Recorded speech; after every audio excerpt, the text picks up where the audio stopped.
Hi everyone, Misty Munn here tonight to present kind of a vocabulary activity that I came up with to work with my students on. First off, the book is The Chalkbox Kid. It is written by Clyde Robert Beulah and illustrated by Thomas B. Allen.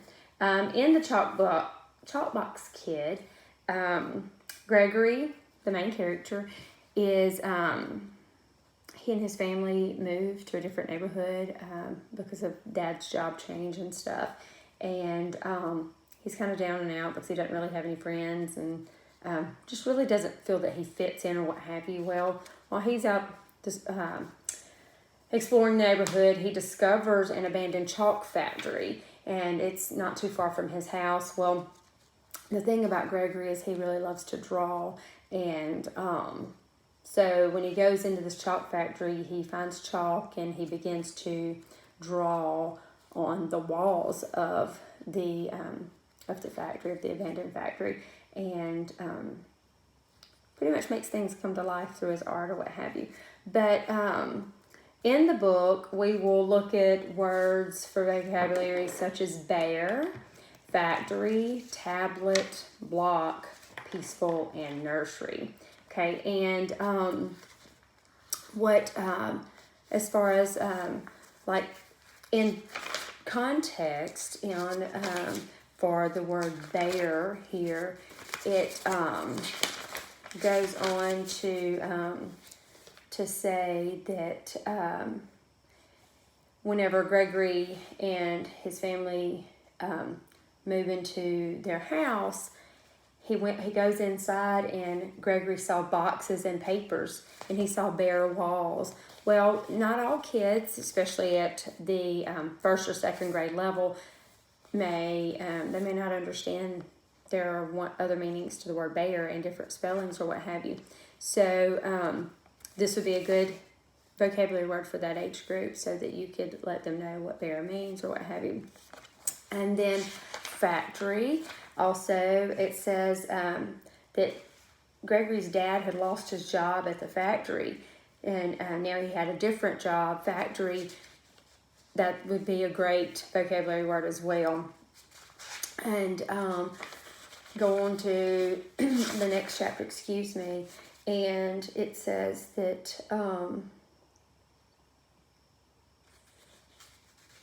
sorry, just one second. I need my glasses on, and I did not bring those out to my studio with me. So Gregory, he unpacks his box that he and his mother had packed, and his things were in it. His tablet and paints and brushes were on the table where he had put them last. Now, tablet, most kids nowadays think that a tablet would be an iPad of sorts or a piece of technology. So this would be a great opportunity to explain to them another meaning of tablet, which is a notebook or a book for one to paint or draw in or what have you. And another word that I chose from activity would be block. And it's Gregory, he walked up the street and he's kind of exploring the neighborhood. He saw a few places that looked like garages or small factories. The next block got better. Block meaning, another group of homes or buildings. And there it says there were more houses and trees. In the block after that, he came to a school. It was the Dover Street School. Mother had told him about it. He would be going there. So that's block. And then nursery. Nursery. A lot of kids think that that a nursery would be where babies stay, because through church or what have you.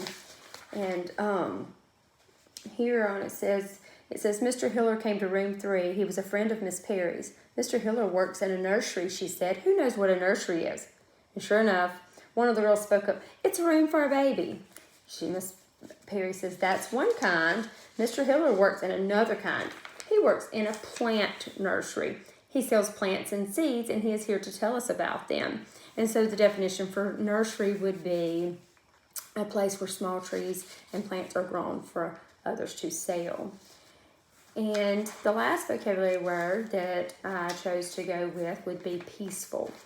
And it says, Gregory went in, he walked through spider webs and dust. He piled up some bricks, this is when he's in the old abandoned factory, and sat down on them. He leaned back and looked at the sky through the open roof where the roof had fallen in.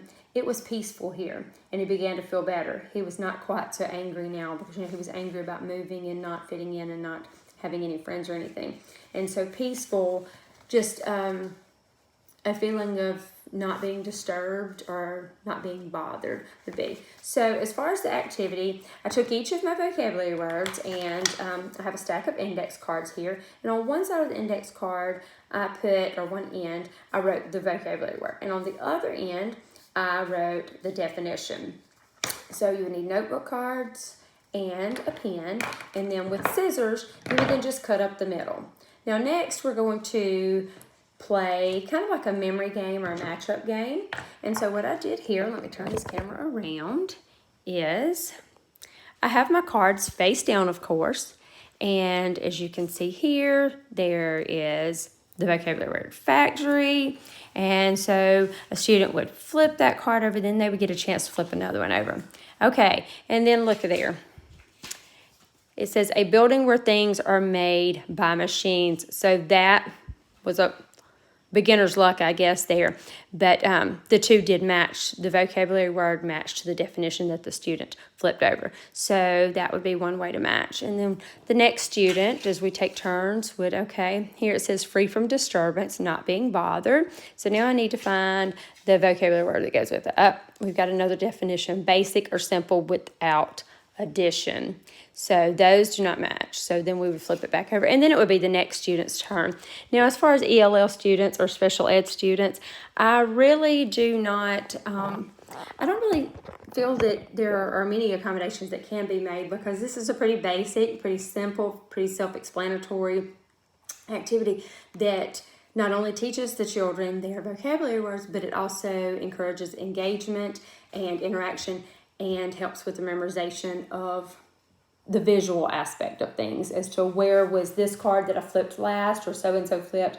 I now have the definition to it and vice versa. So I really feel that this could be beneficial in, you could do this outside of literature-based with, colors, the color word, matching with the color or what have you. But sticking to the vocabulary, I do feel that this is a great activity for kids and that have began to read, literature that has bigger words in it that they may or may not understand. So I hope you guys enjoyed this, and I look forward to everyone else's. Have a good night.